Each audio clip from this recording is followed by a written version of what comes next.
Okay, leicht verspätet, aber was lange währt, wird gut und das Beste kommt zum Schluss und was es da nicht so alles gibt.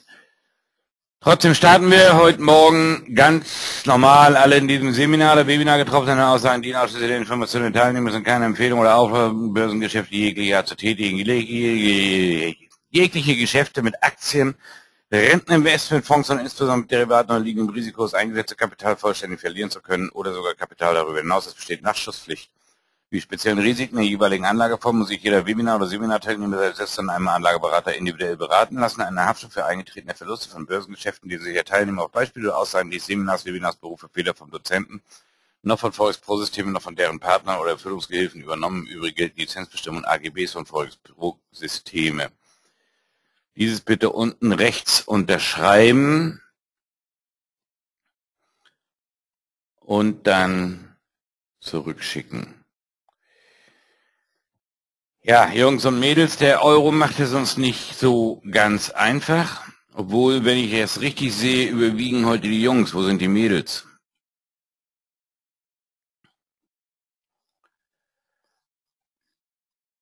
Rolando, die Mädels. Die haben sich gestern wahrscheinlich die Taschen voll gestopft im DAX. Und nun sind sie WECH. Schönheitsschlaf, stimmt. Schneewittchen brauchte für ihre Schönheit auch ihren Schlaf. So, schauen wir kurz in den Wirtschaftskalender.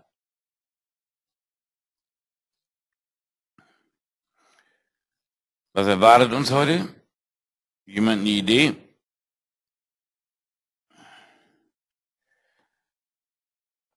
Die Themen sind durch. Zinsentscheid in Indonesien. Ups, da wird der nächste Bali-Urlaub teuer. So, Baguetteverbrauch. Und ein bisschen Drogenbilanz. Und um 10 der Monatsbericht. Und dann war es das, glaube ich, auch für heute. Den Rest können wir uns heute Nachmittag antun, wenn wir im Nachmittagswebinar sind. Okay. Dann bleibt uns nichts weiter übrig, als uns mal die übergeordneten Chartebenen anzugucken. Und mal zu gucken, ob Christoph seine Technik wieder funktioniert.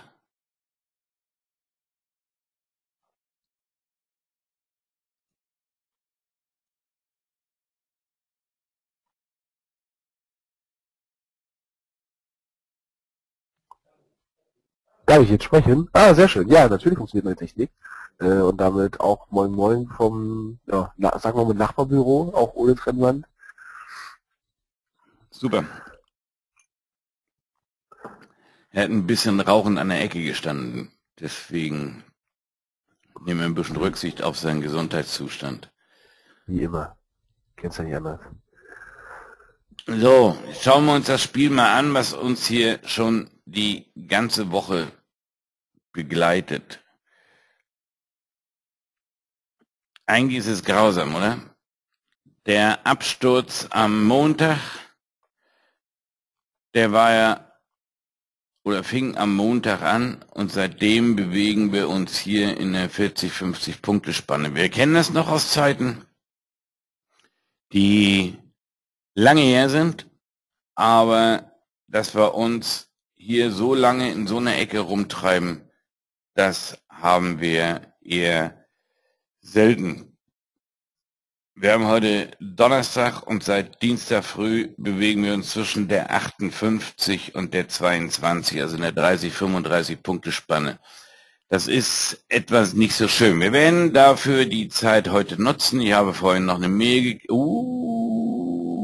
www.aufpass.de. Da geht da wohl nicht was. Wir haben die 39 und unten die 31 und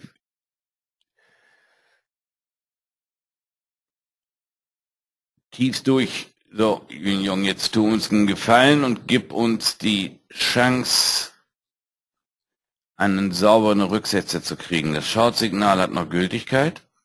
Es ist noch nicht aufgehoben. Das Alarmsignal.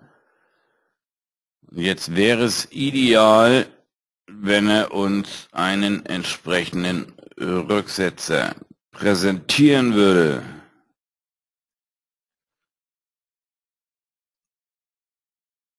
Ich nehme euch dazu mit auf meinen Handelschart, okay?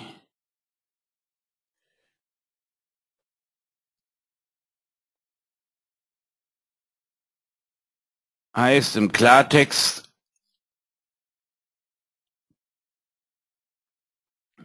wir würden jetzt bei meiner Einstellung den Stop auf 49 bzw. auf 47 legen, in beiden Fällen oberhalb von diesem Zielbereich.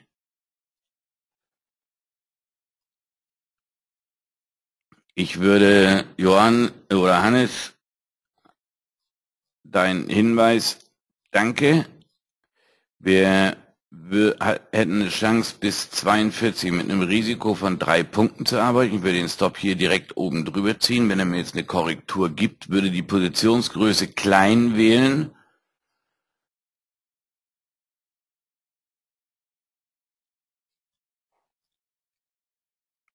Um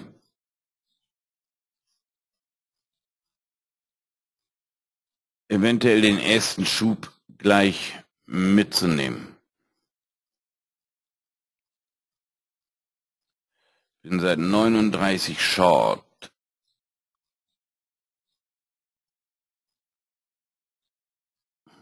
Ja, was heißt zu früh?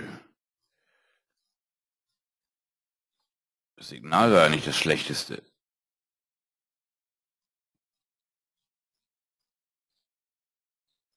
...38, 39.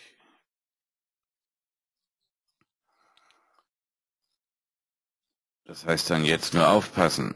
So, Stop Order geht da drunter.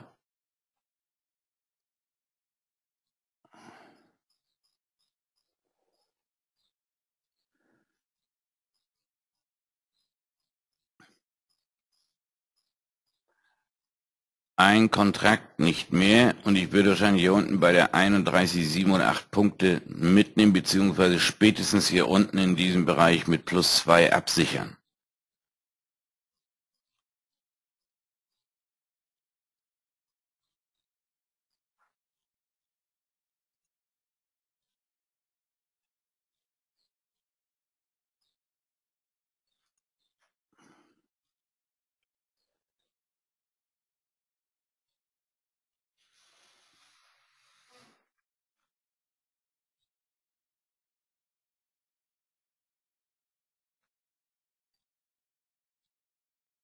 Auf den DAX gehen wir nachher gleich mal ein. Rico, du hast mir vorhin was geschickt. Das Bild werde ich nachher eventuell öffentlich stellen und wenn du das freigibst und dann werden wir uns dein DAX-Bild mal angucken. Da sind ein paar Fragen nach dem Webinar gestern Abend aufgetaucht. Fragen zu dem Webinar gestern Abend einfach bitte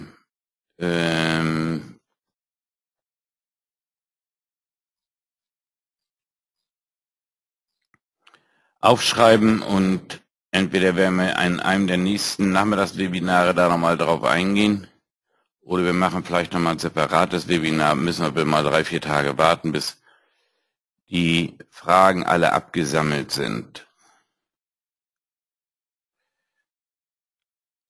8 Uhr.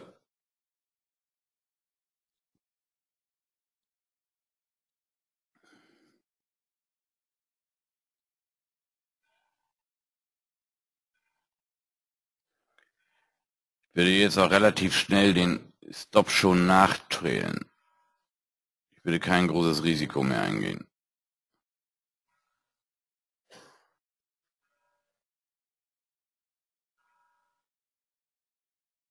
Es sei denn, es gibt jetzt eine kräftige Long-Bewegung, dann fliegt die Order raus.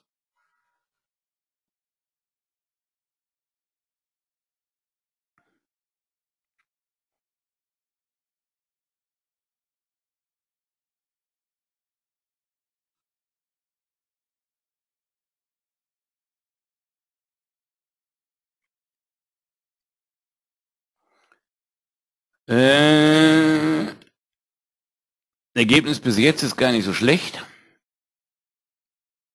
Diese Woche gehen wir am Ende von dem Webinar mal drauf ein.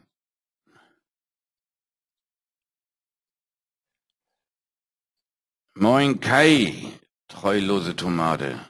Ich habe das Webinar aufgezeichnet und es wird nachher online gestellt. Im Laufe des Vormittags.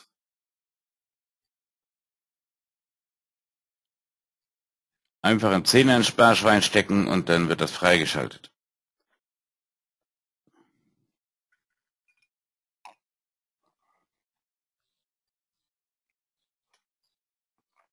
Weil es 8 Uhr ist. Rico fragt, du sagst kleine Positionsgröße. Warum? Weil wenig Bewegung ist oder weil es 8 Uhr ist? Weil es 8 Uhr ist. Weil es kurz vor 8 war.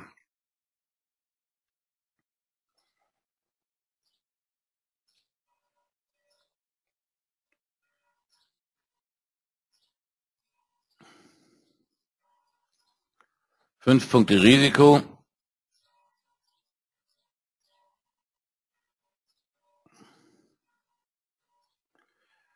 Der Rücklauf ist immer noch möglich bis an die 40, deswegen liegt der Stop auf 43. Mit 5 Punkten Risiko kann ich leben, zumal das Zwischenziel bei 7 liegt hier unten. Bei 7 Punkten habe ich immer noch einen CRV von 1,5:1.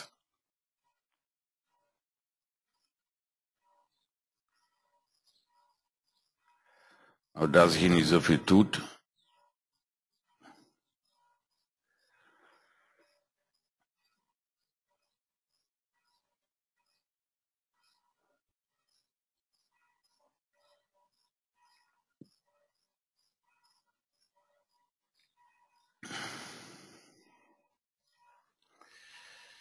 so, wir ziehen den Stop nach auf 40.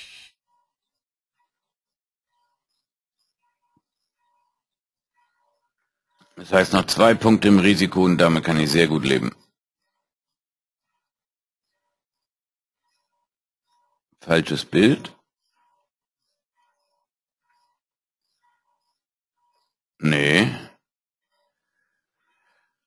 Alle anderen sehen das richtige Bild.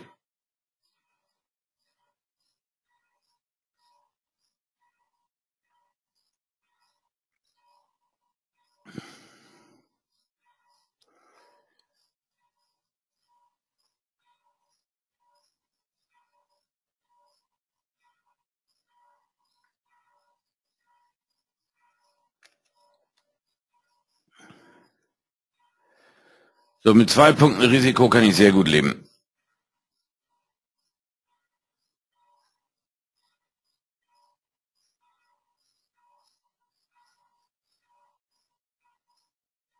Hoch bei 39,8, 40,2. Ich mache da draus die 40,5.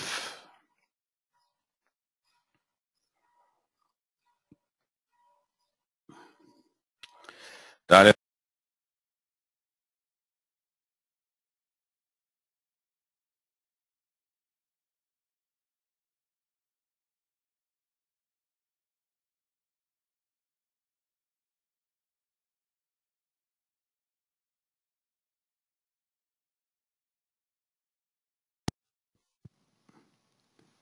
ist der Ton noch da? Jo, jetzt wieder. Das, was du gerade mit dem Spread gesagt hast, war nicht mehr da. Okay.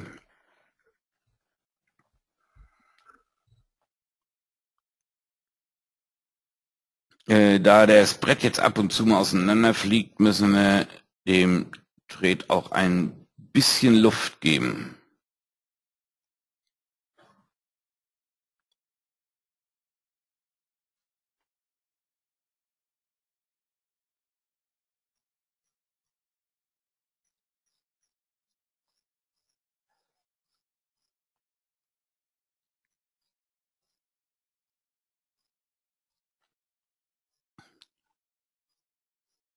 Und wenn er jetzt den Schub hier runter macht, würde ich auch den Stop hier in diesem Bereich legen auf 37. Das heißt 1,5 Punkte im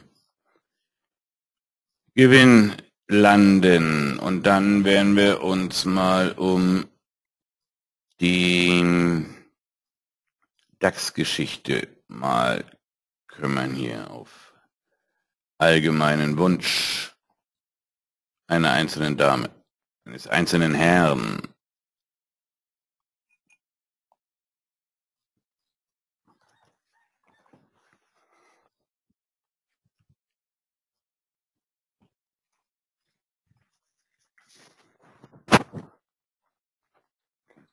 Mal zurückrufen.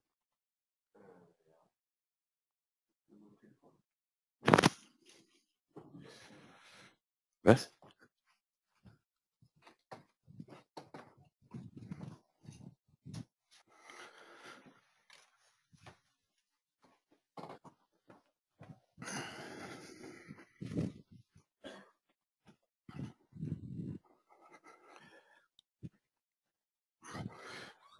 Sorry, muss nur kurz was klären. Scheint ein kleines Problemchen zu haben. So.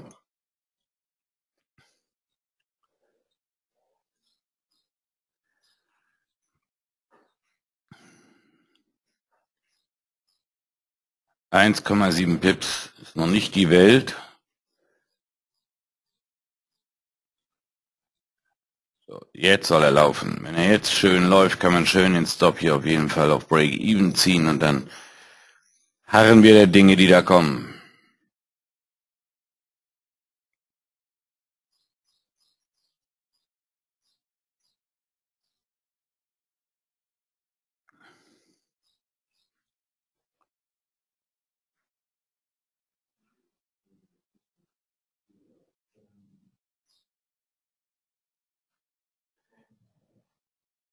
Komm, den Schlusskurs jetzt da.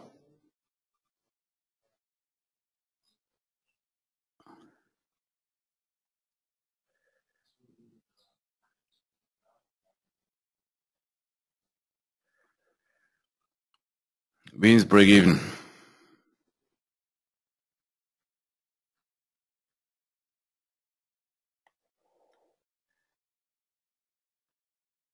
Wir haben unten immer noch die 1,3503 offen.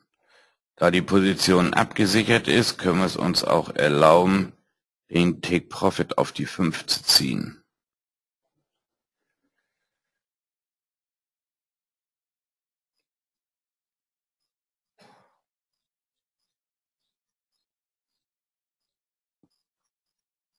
So, hier kann nichts mehr passieren. Da sind wir abgesichert. Hop oder Top. Wenn die Position 8 Punkte vorne ist, geht der Stop noch 2 Punkte in den Gewinn und dann ist das Ding auch gesaved. So, jetzt suche ich mal das Bild von unserem Rico.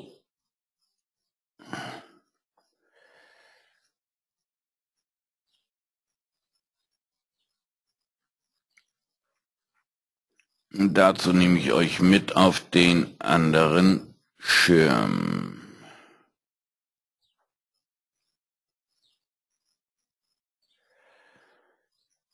Da haben wir es. Übrigens für die, die gestern Abend noch gefragt haben, irgendwas, ne, Willi, ich weiß gar nicht, ob du hier bist, aber kann ich mal nachgucken. Willi natürlich nicht hier. Ich habe gestern erklärt, warum die Alarme nicht da sind, aber hat wahrscheinlich keiner so richtig zugehört.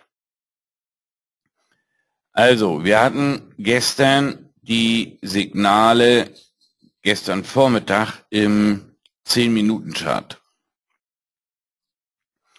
Frage war von Rico, ich kann eigentlich ableiten, was hier richtig wäre, ob Long oder Short oder lieber Flat bleiben, weil 10 Minuten 15er Spannenchart gegenteilige Signale haben. So. Dazu muss ich euch mal mitnehmen.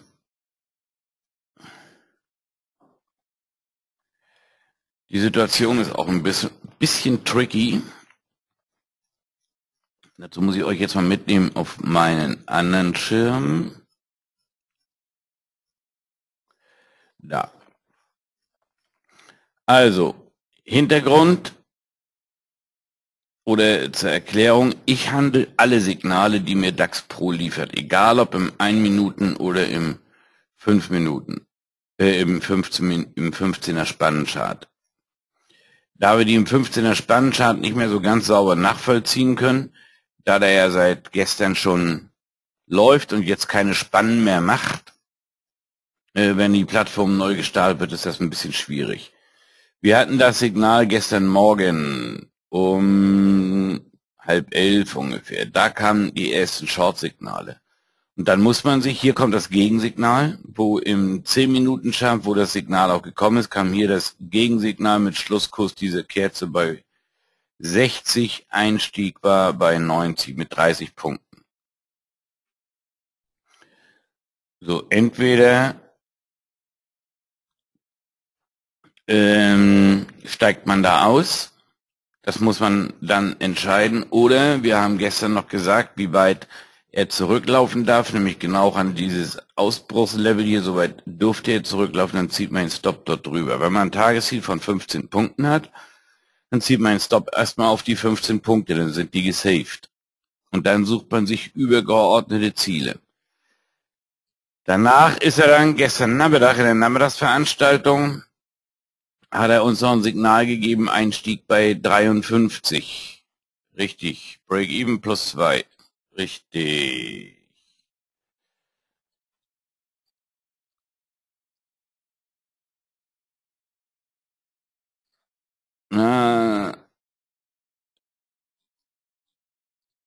Nicht ganz plus 2, das schaffe ich nicht ganz, weil ich lege meinen Stop über das Hoch auf 37,8.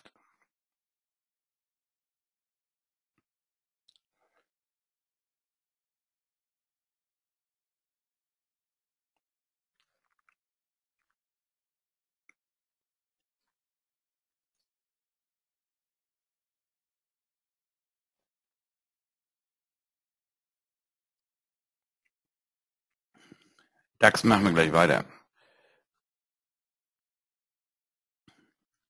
Zielbereich hier unten fast punktgenau angelaufen, das heißt absichern.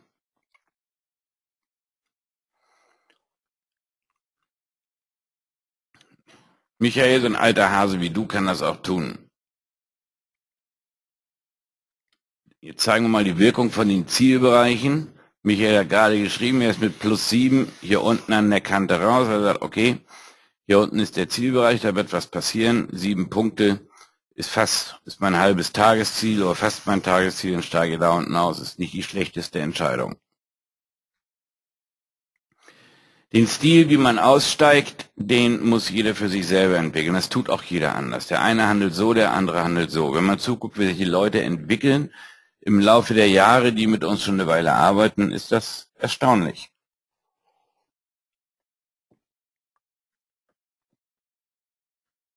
Da gibt es sogar ein paar ganz Verrückte, die gehen an so einer Kante hier unten long.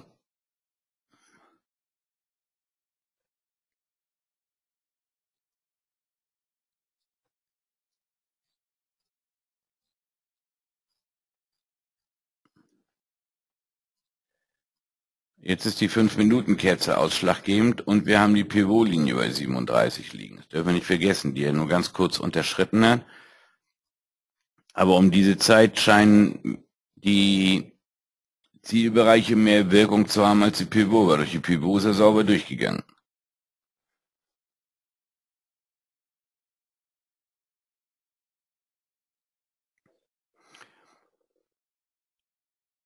Also wie Michael da unten an der Kante direkt hier 7 Punkte mitzunehmen, so wie wir es vorhin gesagt haben, ist in dem Fall nicht die schlechteste Entscheidung. Dann wartet man das nächste Setup ab, um sie vielleicht nochmal 6, 7, 8 Punkte rauszuholen, dann ist man mit dem Tag durch. Die anderen sagen, okay, das kommt ja ein bisschen auch darauf an, wie man für die Woche oder aus den Tagen vorher gestellt ist. Wir dürfen nicht vergessen, wir haben von Montag bis gestern 95 Punkte aus dem Euro gezogen. So, wenn man so ein kleines Polster hat und man hat sein Kapital abgesichert, dann kann man jetzt sehen, dass man damit entweder eine Nullnummer macht oder eben nochmal 10 oder 20 Punkte draufpackt. Die 5-Minuten-Kerze tut weh.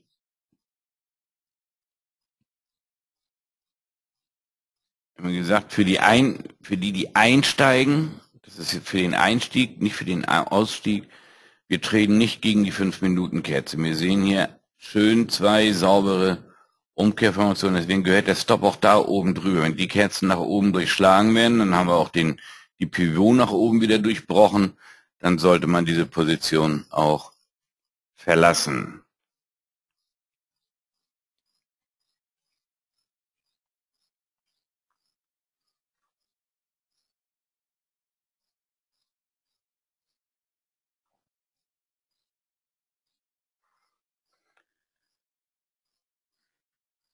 Also um die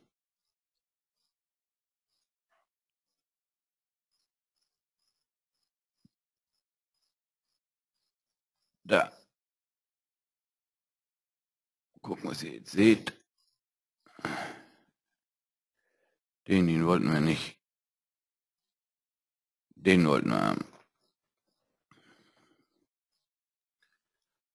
Und raus. So, um die DAX-Geschichte hier zu Ende zu bringen. Wenn der Einstieg hier ist, dann muss jeder für sich dann sein Setup finden, wie er das zu Ende handelt. Die einen, ich habe es gewusst, dass sowas kommt. Die einen handeln das Ding und sagen, okay, ratzfatz rein, Stop auf Tagesziel oder so in diesem Bereich und danach die übergeordneten Ziele abzuarbeiten. Die da hießen gestern 9.800 sollte der DAX sich unten holen. Und die lassen das weiterlaufen. Die anderen sagen, okay, hier unten der erste Spike, dann der Rückschlag, hier der nächste Rückschlag und wir ziehen nach Markttechnik den Stop auf 66. Dahin über dieses Hoch, Bewegung, Korrektur, Bewegung. Hier ist er mit dem Spike oben drüber geschossen, also gehört der Stop auf 65, ungefähr bei 90 rein, bis 65 und 25 Punkte, die kann man ja genauso gut auch sich schon mal in die Tasche stecken. Also den Ausstieg muss sich jeder selber irgendwo suchen. Die hier drinnen geblieben sind, die kriegt nachher eher sogar Unterstützung.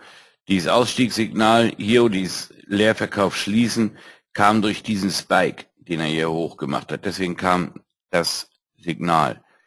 Auf der anderen Seite wurde kurz danach im Spannenchart das Signal erst aktiv. Und da gehörte der Stop dann da oben drüber auf die 73.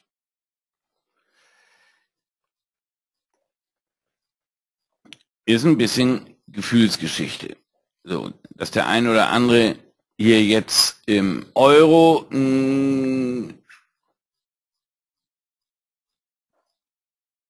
auf die Reaktion eigentlich richtig gewartet und auch auf die richtigen Namen.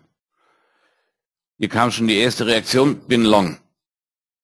Wie gesagt, so ein paar ganz mutige, die nehmen die Kante hier unten und drehen die Position. Da wo Michael vorhin seine Position glattgestellt, dreht der ein oder andere aufs Knöpfchen und sagt Position drehen. Steigt hier aus, nimmt 7 Punkte mit, dreht das Ding um und sofort den Stop irgendwie auf Entry hinterher und den Hop oder Top. Nicht wahr, Georg?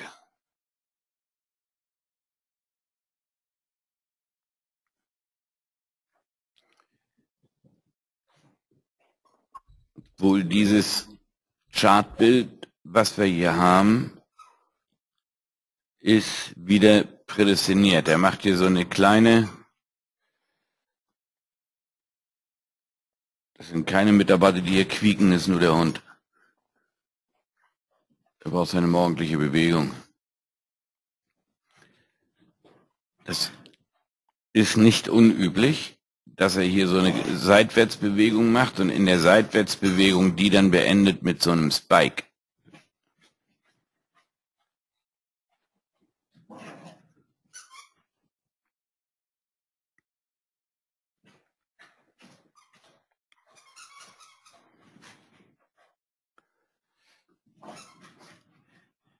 Bitte nicht über die Geräuschkulisse wundern, es passiert manchmal morgens. Seine 5 Minuten hat es gleich vorbei.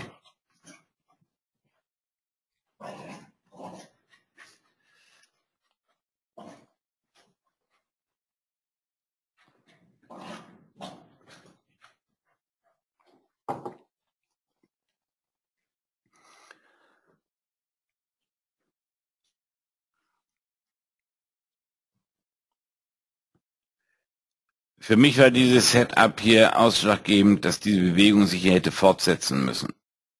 Ich war zufrieden mit einem Punkt, so habe ich meine Commission drinne, habe zwar nichts verdient, aber hatte eine faire Chance auf den Ausbruch nach unten, der dann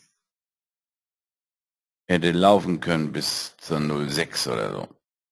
Erstmal bis zur 21, 21, 22 und dann bis zur 06. Was er aber nicht getan hat. Aber die Chance war einfach da. Und das ist ja der Hintergrund vom Scalpen, dass wir uns Chancen suchen.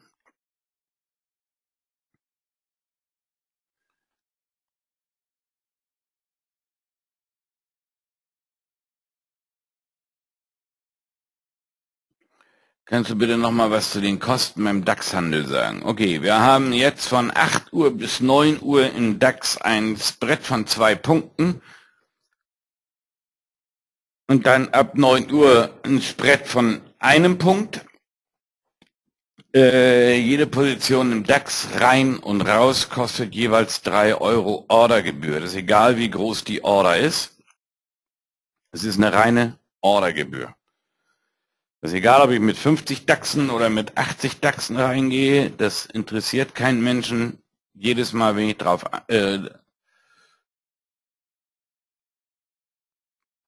dann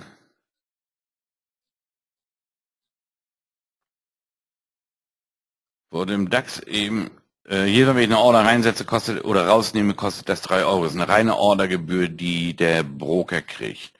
Wurde im DAX eben vorletzte Kerze ein Long-Signal, grünes Dreieck generiert? Nee. Wie kommst du da drauf, Jörg?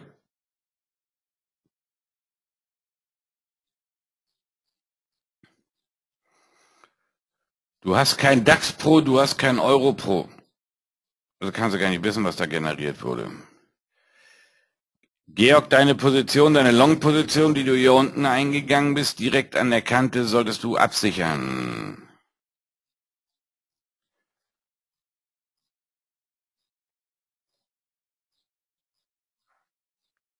Ich weiß nicht, wo du rein bist, aber wahrscheinlich, wie ich dich kenne, bist du bei 34 rein. Jetzt gehört der Stop auf jeden Fall unter das Tief. Nein, bei mir im Chart wurde kein Long-Signal generiert. Im DAX.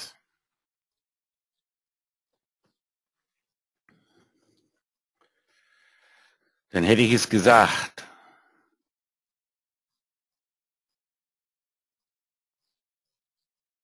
Du solltest eventuell, Georg, oder die anderen, die hier gelongt haben, darüber nachdenken, ob man ihn eventuell unter den Zielbereich zieht, ob man ihm einen Punkt mehr Luft gibt, um ihn kurz unter den Zielbereich zu ziehen.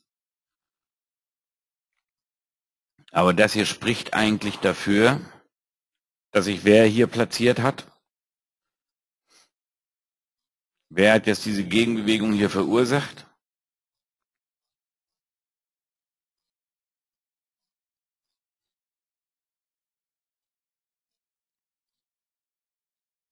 Richtig, Georg, genau. Das sind die, die hier long wollen. Bitte weiter zu den Kosten. Was soll es weiter an Kosten geben? 3 Euro rein und 3 Euro raus. Und ein Punkt Spread. Und du hast eine Margin-Hinterlegung für einen DAX von 50 Euro. Das heißt, wenn du mit 10 DAXen drinne bist, hast du 500 Euro Margin-Hinterlegung und jeder DAX bringt pro Punkt 1 Euro. Gewinn oder Verlust. Mehr Kosten gibt es nicht.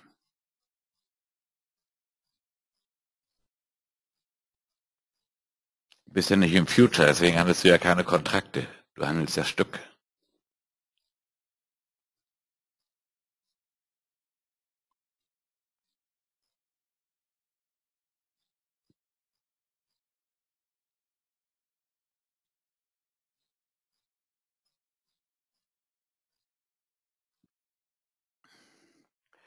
Ja, im Euro wird das nicht ganz so lustig heute hier. Der scheint sich nicht so richtig entscheiden zu können, ob er überhaupt eine Richtung einschlagen will. Michaels Entscheidung, da unten die 7 Punkte mitzunehmen, war gar nicht die schlechteste für so einen Tag. Michael, wo ist dein Tagesziel?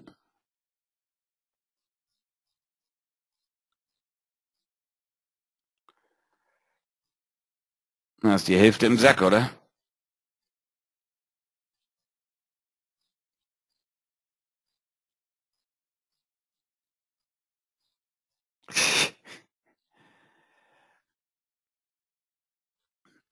Das gleiche ist immer die Gegenbewegung, wieder zurück bis an die 46, dann war es das für heute, oder?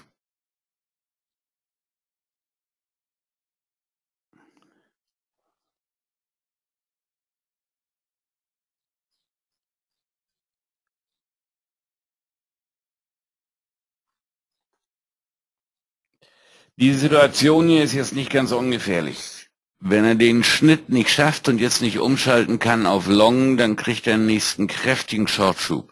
Wenn er den Schnitt jetzt schafft, dann sollten die Signale gleich kippen und dann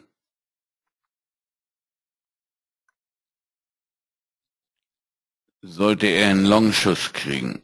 Wer nach 5 Minuten handelt, Roland, ist richtig, der könnte im 5 Minuten eventuell einen sauberen Einstieg kriegen.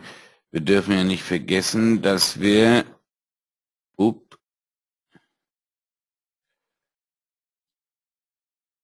nehmen wir die ganze Bewegung, die er hier gemacht hat, über den Daumen auch so weit zurücklaufen darf.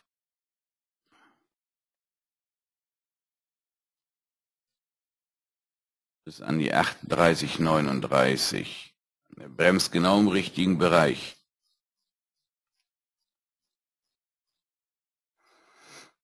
Georg, dein Stop würde ich jetzt schnell hinterherziehen. Wenn das hier die Korrektur war und das jetzt die 5 Minuten Korrektur war, hier oben läuft die Pivot, wenn das jetzt die 5 Minuten Korrektur war in diesem Bereich, dann scheppert's gleich.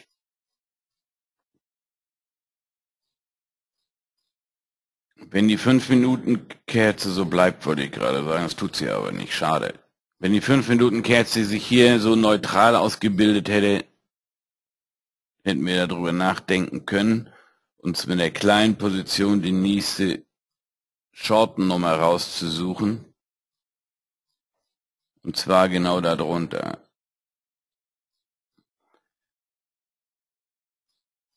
Nach Europro ist es eine recht unsichere Geschichte. Unsere Trendlinie ist schon eine ganze Weile blau. Im 1 Minuten. Wie gesagt, der eine handelt das nach 1 Minuten, der andere handelt das nach 5 Minuten. Mal gucken, welchen Schirm ihr überhaupt seht. Ach, ihr seht den 5 Minuten habt ihr gar nicht mit drauf. Kann man ja mal sagen, ne? Muss man aber nicht. Bewegung, Korrektur. Das ist ein typisches Korrekturverhalten in 5 Minuten. Hier haben wir die 5 Minuten Kerze drunter bei 35 zu 38. Schade, dass die Kerze sich nicht so neutral ausbildet.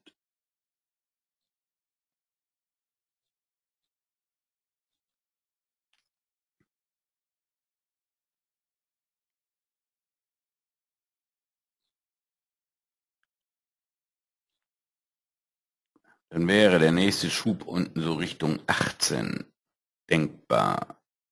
Mit einer kurzen Bremse 21 und dann 18 und dann hier unten schon die 6.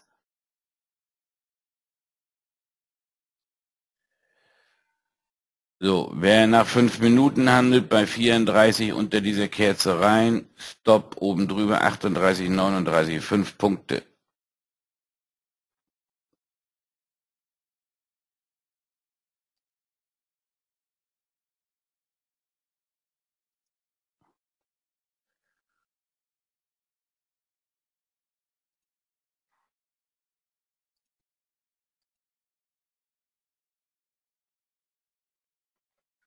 Der DAX dümpelt hier noch rum, nicht so richtig was zu holen.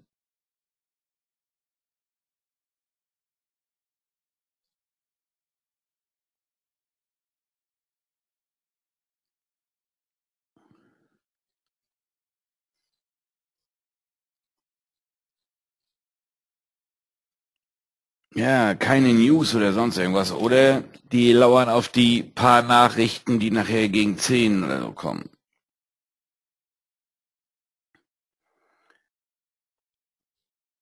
Die Zielbereiche, die Marken sollte man sich schon mal irgendwo auf den Schreibtisch legen. Bricht die 31, gehen wir runter an die 25 bis 22 und danach unten an die 06, die wir seit gestern schon auf dem Deckel haben.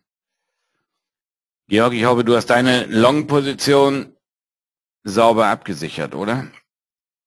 Alles, was sich hier aufbaut, ist eine saubere Short-Bewegung.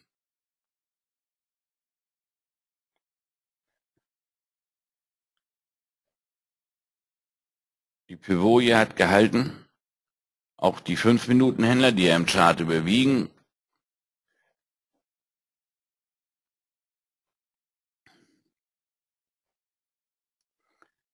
Jetzt sollte er den Zielbereich hier unten, den hier mit dem nächsten Anlauf sauber durchschlagen.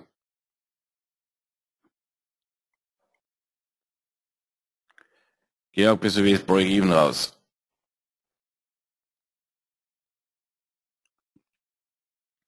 Wir werden nachher auch so in 10 Minuten oder so, Viertel von 9 mal eine Umfrage machen. Ich hätte gerne mal das Wochenergebnis. Also die Umfrage, die wir nachher starten, so nach dem Motto, wir haben sie abgeschnitten, bitte nicht danach gehen, wir haben sie heute abgeschnitten, sondern bitte beantwortet die mal, wie habt ihr diese Woche abgeschnitten?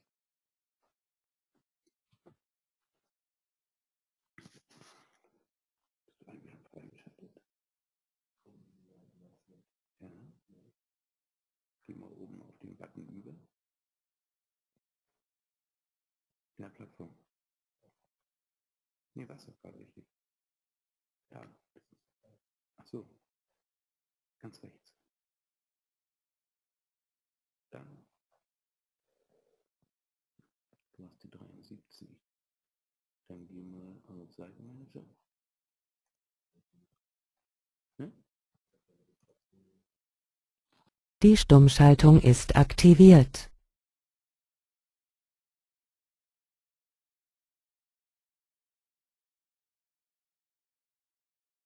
Die Stummschaltung ist aufgehoben. Muss nur mal kurz was gucken. Sorry.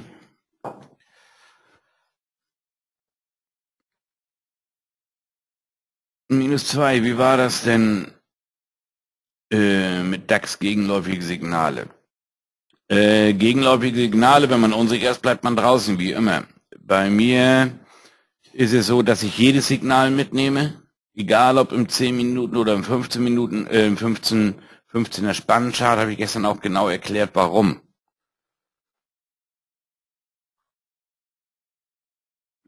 So, jetzt sollte man drüber nachdenken, was man tut, ne? Im Euro.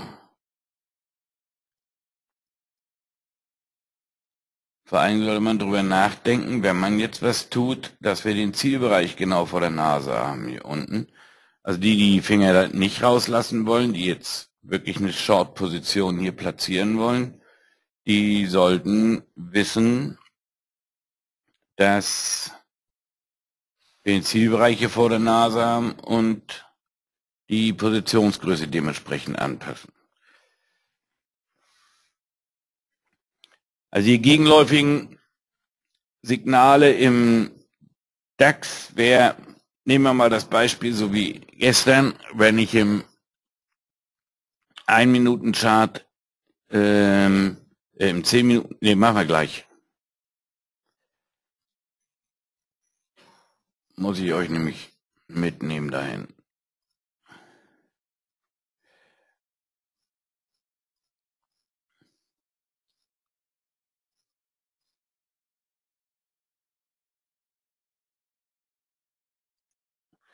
So, nochmal, hier haben wir die Einstiege. So, dann, DAX Pro ist ja nicht unbedingt zum Scalpen da. Dafür ist der DAX zum Scalpen, wenn wir die 3 Euro da drin haben, 3 Euro rein, 3 Euro raus, können wir uns das nicht erlauben, mit 3 oder 4 Punkten da hin und her zu handeln und schon gar nicht mit kleinen Positionen. Mit größeren Positionen ist das schon eine andere Nummer. Wenn ich jetzt mit einem DAX handle und dann 3 Euro rein, 3 Euro raus, dann sind das 6 Punkte plus Brett, sind 7 Punkte schon mal an Gebühren weg. Dafür ist der DAX zu teuer. DAX Pro ist dafür da, dass man sich so eine Signale sucht, so wie hier, und dann von mir aus mit 15 oder 20 Punkten sich so sein Taschengeld ein bisschen aufbessert oder auch sein Haupteinkommen zieht. Das muss nur jeder. Das hier ist für mich eine Warnung. Er sagt, Leerverkauf schließen. Und man sagt, okay, jetzt sollten die übergeordneten Charts dementsprechend sein. Wir sehen diesen Spike, den er hier macht, den macht er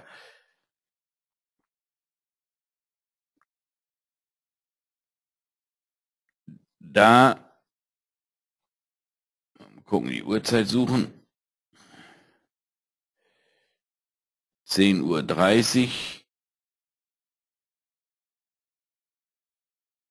Ich brauche mal ein Fadenkreuz hier.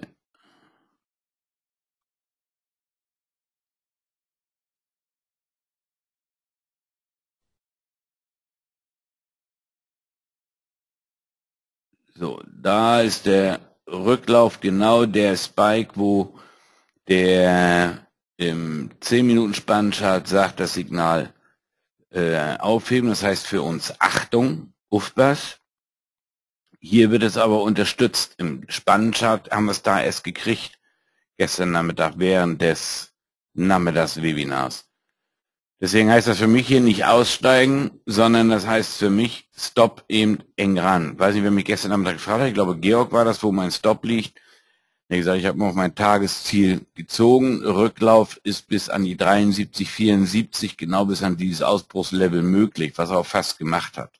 Das darf er.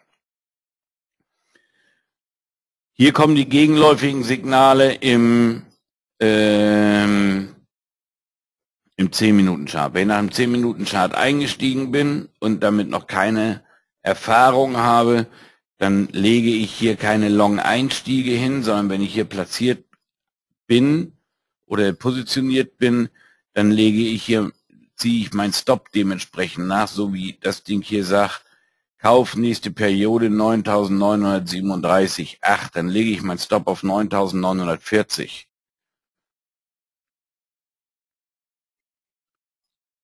Bei 90 rein und bei 40 raus sind auch 50 Punkte. Ein Einstieg dann zu suchen in diesem Bereich, wo die einen sagen Long und die anderen sagen Short, dann noch einzusteigen, das würde ich nicht tun. Wenn ich platziert bin, ist das eine andere Geschichte. Dann ziehe ich meinen Stop entsprechend nach. Und hier werden alle Signale aufgehoben. Das liegt aber an der Uhrzeit. Um 22 Uhr sagen wir in der Regel oder geben wir ein Signal, dass wir sagen Flat, um aus dem Markt sich zu verkrümeln, bevor wir 8 Punkte das Brett bezahlen.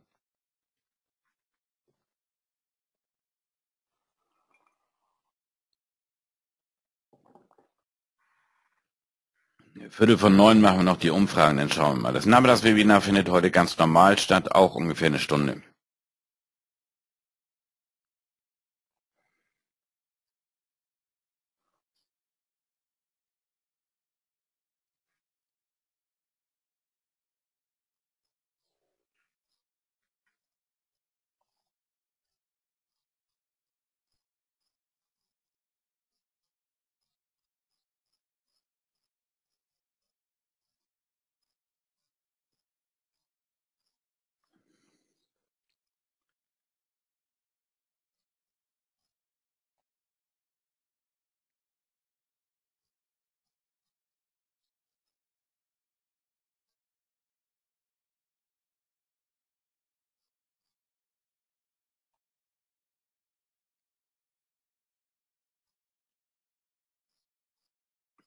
So.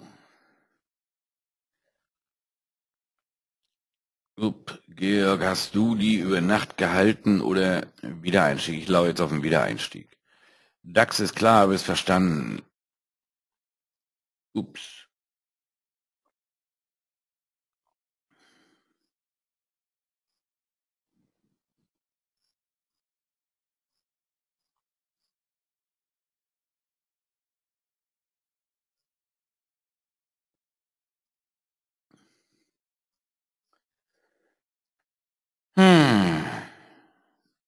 So, mit dem Euro können wir jetzt nicht mehr viel anfangen. Solange er nicht da unten rausschießt.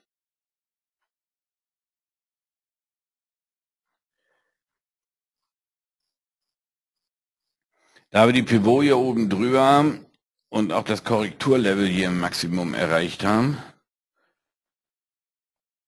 ihr solltet vielleicht, die heute Nachmittag dabei sein wollen, sollten vielleicht darauf achten, vielleicht ziehen wir das Webinar heute Nachmittag eine Stunde vor, dass wir nicht um 15:15 Uhr anfangen, sondern um 14:15 Uhr, um die Zahlen mitzunehmen. Das ist der eine Grund. Der zweite Grund ist, dass wir früher ins Wochenende kommen.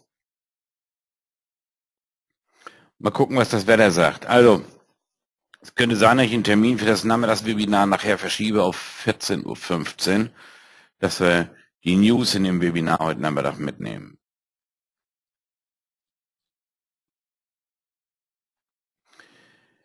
Okay, jetzt wird sich an dem Wochenergebnis in den morgendlichen Webinaren ja nicht viel ändern. Ich werde jetzt mal die Kurzumfrage einblenden, damit ich mal weiß, wie das Wochenergebnis ist. Wäre schön, wenn ihr da euer Kreuzchen macht.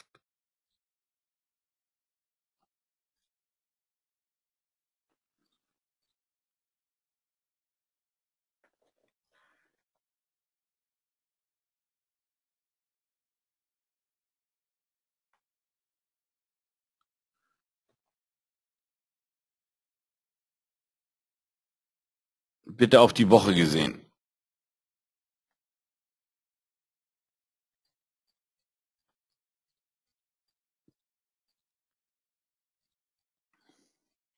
Los.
Kreuzchen machen. Los. Im Moment ist es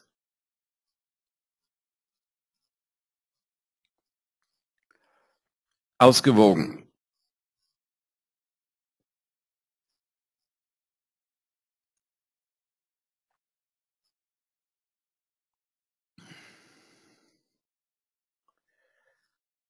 Können wir auch kurz veröffentlichen, das Wochenergebnis. 51% nicht mitgehandelt, 7% vorne, weder vorne noch hinten, sondern plus minus null. Dann 23%, die anderen 23% sind vorne, 19% sind im Verlust diese Woche. So viel dazu. So, um Willi seine Frage zu beantworten, ich habe dich vorhin schon gesucht, da warst du noch nicht da, ist wahrscheinlich wieder verpennt.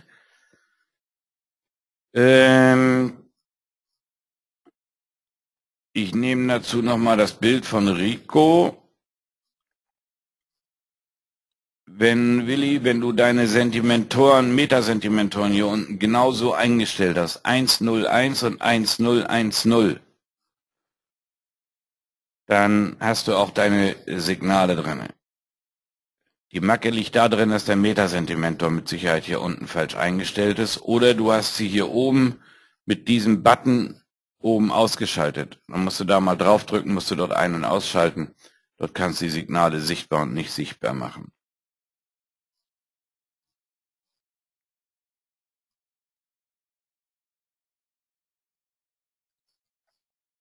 Und ansonsten schick mir mal bitte, mach mal bitte dein da oben, da.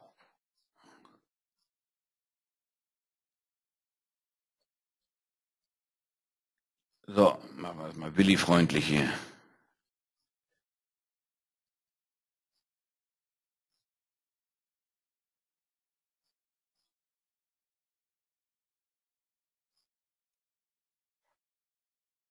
Da oben.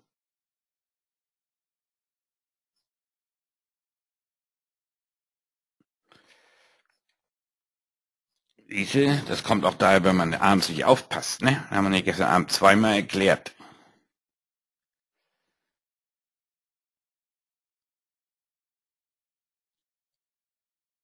Okay, wir waren stehen geblieben, 51% haben nicht mitgehandelt, 7% plus minus 0. Das heißt, 58% haben diese Woche von den Teilnehmern nicht mitgehandelt, dementsprechend 42, 43% schon. Und davon hat gut die Hälfte Gewinne gemacht und knapp die Hälfte Verluste. Wir hatten schon bessere Ergebnisse, aber es ist nicht schlecht.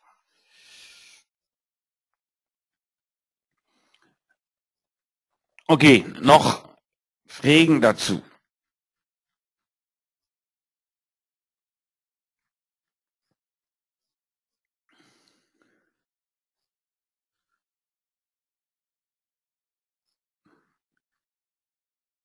Bitte nochmal darauf achten, dass wir heute Nachmittag das Webinar eventuell zeitlich verschieben werden.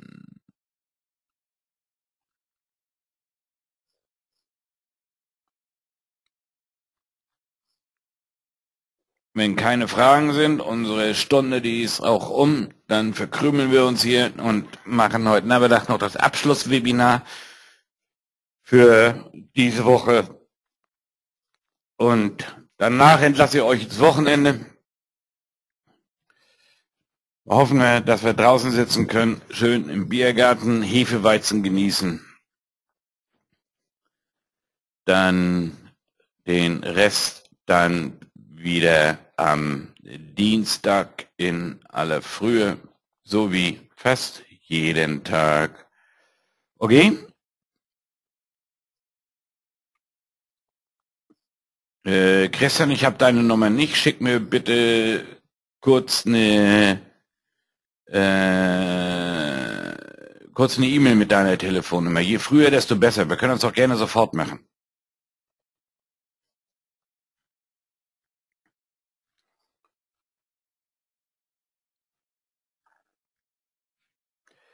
Okay, in diesem Sinne, die wir heute Nachmittag wiedersehen, ich freue mich drauf, und die wir nicht heute Nachmittag nicht dabei haben, dann wieder bis nächsten Dienstag. Schönes Wochenende, schlaft euch aus, tschüss, tschüss und moin, moin.